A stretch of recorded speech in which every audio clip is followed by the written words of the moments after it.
Bonjour à tous et bienvenue au lycée Pierre Corneille, l'un des plus anciens lycées de France. Vous voulez en savoir plus? Venez, je vous emmène.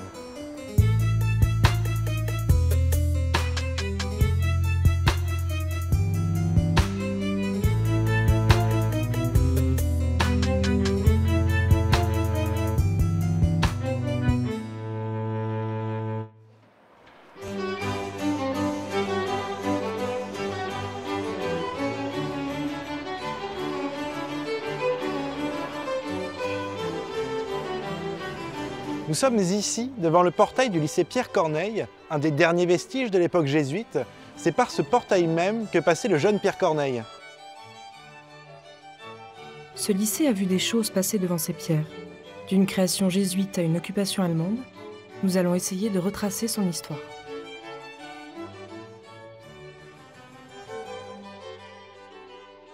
Donc en 1565, l'archevêque de Rouen va décider de créer un collège jésuite à Rouen. Au début du XVIIe siècle, le lycée Pierre Corneille, donc collège des jésuites ou collège Bourbon à l'époque, sera un des principaux de France. En effet, on estime que vers 1605, c'est près de 2500 élèves qui sont présents dans notre établissement, ce qui en fait le collège jésuite le plus important de France devant celui de Clermont, à Paris, qui était la maison mère des jésuites. Au XVIIe siècle, après la construction du lycée par les jésuites, on décide de faire une cour centrale pour le lycée, la cour d'honneur. Nous sommes ici au cœur de Corneille, dans la cour d'honneur. La cour d'honneur a été érigée par Jean-Jacques Martinet et depuis 1984 classée monument historique.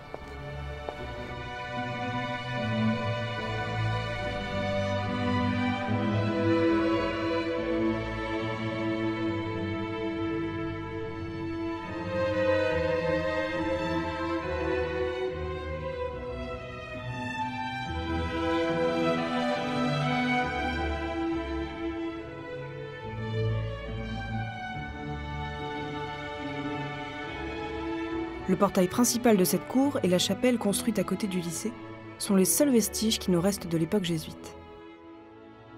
La chapelle est aujourd'hui réhabilitée en lieu de concert, alliant patrimoine et modernité.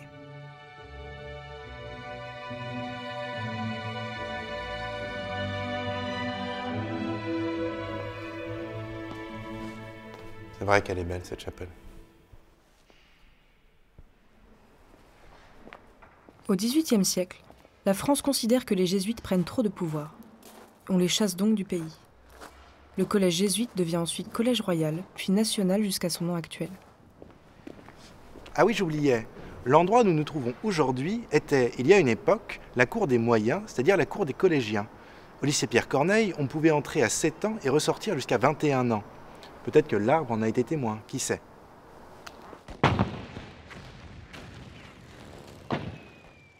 En 1914, la Première Guerre éclate.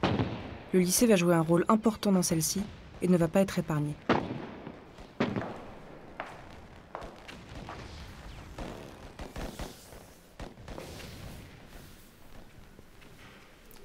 Nous sommes ici devant le monument aux morts du lycée Pierre Corneille, monument qui était à l'origine dans la cour d'honneur à l'extérieur et qui a été déplacé ici.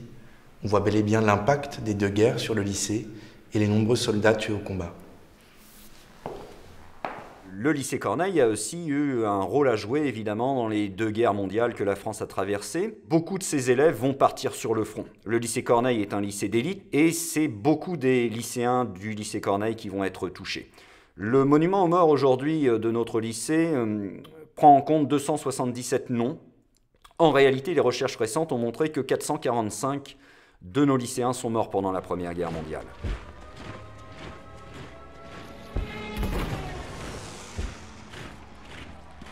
Alors pour la Seconde Guerre mondiale, le lycée a eu un rôle totalement différent. Il a là aussi continué à fonctionner en fait comme lycée, mais à la différence de la Première Guerre mondiale, toute la partie joyeuse, c'est-à-dire toute la partie haute du lycée, va être accaparée par les autorités allemandes. Donc il y a une réquisition de la part de l'Allemagne, de l'armée allemande, et ça devient un centre de commandement de la Wehrmacht. Et les Allemands font du sport ou regardent les lycéens rouennais travailler dans la partie basse du lycée. Le lycée ne s'est pas arrêté après 1945, mais ce bâtiment de 400 ans continuait de vieillir, ce qui donna l'impulsion en 2013 de le rénover pour lui redonner son éclat d'antan.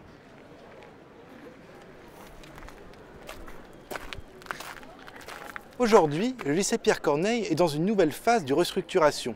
Les nombreux bâtiments vont être rénovés et de nouvelles structures vont apparaître dans l'édifice. C'est une nouvelle page d'histoire qui s'écrit pour le lycée Pierre-Corneille. Donc la particularité du lycée Corneille, c'est que ça a toujours été un lycée depuis le XVIIe. L'idée, c'est que sur ce lycée séculaire, on fasse quand même le lycée du XXIe siècle. Donc là, sur Joyeuse, par exemple, il y a eu une opération de réhabilitation qu'on date à la fin des années 80, début des années 90, donc vous voyez, ça a déjà 30 ans. Là, on est vraiment plus sur de la restructuration, c'est-à-dire qu'on a gardé les planchers existants, on a modifié la cage d'escalier centrale, mais on n'est pas venu vraiment purger le bâtiment, le traiter. Et en fait, on s'aperçoit que ces planchers où les élèves étaient avaient presque 2 siècles. Ils ont été attaqués par des attaques parasitaires et fongicides, et en fait, ils étaient très dégradés et fragilisés, donc il fallait qu'on les remplace. On se dit, bon, le but, c'est de réhabiliter. Pourquoi ? Pour accueillir des lycéens, et puis pour que les lycéens et les étudiants puissent enseigner dans des bonnes conditions, les conditions d'accueil. Mais en même temps, on a un rôle, c'est de faire perdurer ce patrimoine et de conserver ce patrimoine. On intervient sur du patrimoine, mais il faut une écriture contemporaine. La fin de cette réhabilitation est prévue entre 2025 et 2027, offrant un lycée moderne aux lycéens et aux étudiants. D'ici là, le lycée Pierre-Corneille continue de rayonner grâce à une section étrangère qui dure depuis plus de 100 ans.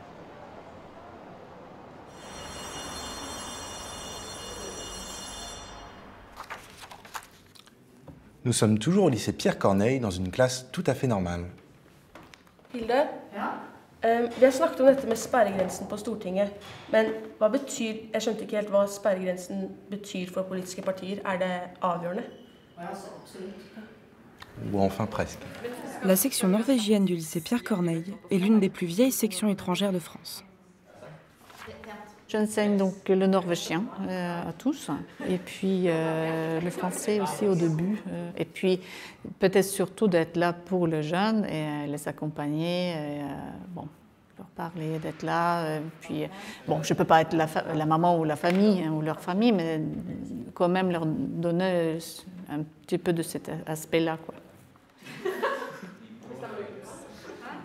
C'est un travail très varié. J'aime beaucoup suivre les jeunes norvégiens qui viennent ici, qui connaissent rien en fait. Il y en a même qui ne parlent pas un mot français, qui restent 3 ans et qui ressort avec un bac en général assez brillant et en parlant très bien le français. Après avoir passé une année en internat et en famille d'accueil, où ils ont pu découvrir les coutumes françaises, les Norvégiens s'installent en appartement, souvent en colocation. Ici, on a des gaufres norvégiennes. Et ici, on a le brunost, du fromage norvégien, un peu sucré. Alors là, je goûte les wafles. Avec le brunost. Et crème. Allez.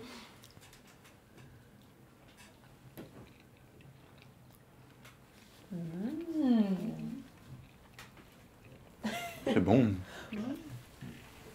Pourquoi est-ce que vous avez voulu venir en France d'ailleurs? C'est quand même pas... Enfin voilà quoi, vous venez ici... Aventure, non? C'est ça qu'on dit? Oui, oui, pour apprendre le français. Et... Oui. Et c'est aussi pour la culture française. La culture norvégienne est très différente. D'accord. J'avais aussi envie de sortir de ma ville un peu. Parce qu'en Norvège, tout est petit. Mais ici, on est vraiment en Europe, quoi. D'accord. Après 3 ans au lycée et leur bac en poche, les Norvégiens rentrent pour la plupart chez eux, en Norvège. Tous les Norvégiens qui vont aller en France, ils sont intéressés par la France et la culture et tout ce qui va avec. Donc je pense qu'il y a des chances qu'on reste ou qu'on fait quelque chose avec la France. Chaque année, c'est une véritable amitié franco-norvégienne qui se perpétue au sein du lycée Pierre-Corneille. Est-ce que ce sont des signes que tu m'envoies? La section, qui a récemment fêté son centenaire, a accueilli depuis 1918 plus de 750 élèves norvégiens.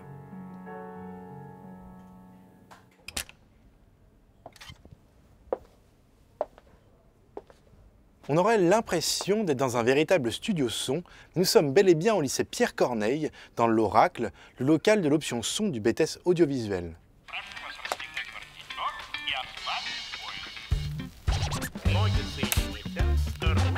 Le lycée Pierre Corneille a comme particularité d'être un lycée tourné vers l'audiovisuel. La section cinéma, créée par Jean-Claude Guesnec dans les années 60, est la toute première de France. J'ai tout de suite voulu mettre dans le coup mes jeunes élèves parce que j'avais le pressentiment que l'image, c'était l'avenir. Je leur ai dit, écoutez, si vous voulez, on va écrire un film. Et ce premier film, c'est Le Fugitif, vous voyez, qui est là, et qui est à l'origine un peu de tout ça.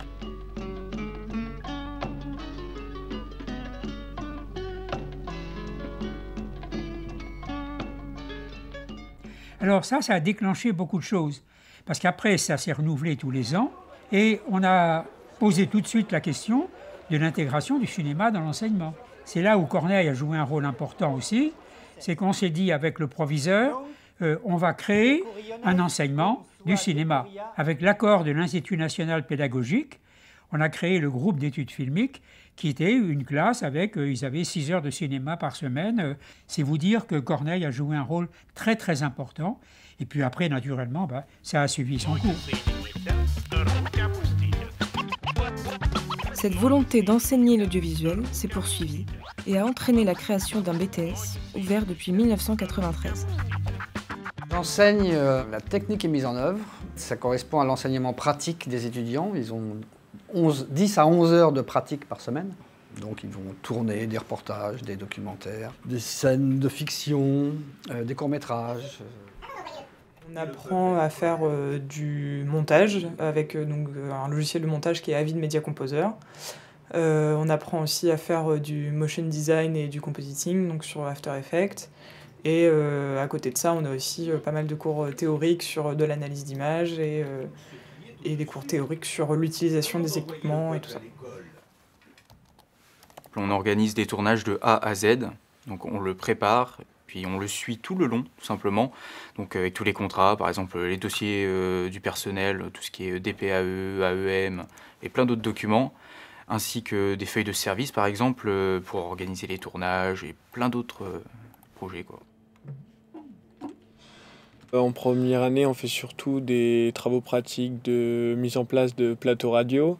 On fait aussi de la post-production, que ce soit de courts-métrages, de parties de films, tout ce qui est montage son et mixage. Et on a 2 périodes de stage pour en tout faire 8 semaines de stage.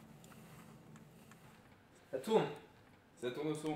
C'est une formation qui est relativement récente, ça date du début des années 90 en fait, mais avant ça, il n'y avait pratiquement pas de formation audiovisuelle hors les grandes écoles de cinéma.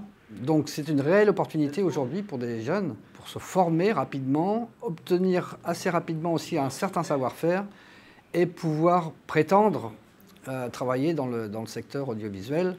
Coupé.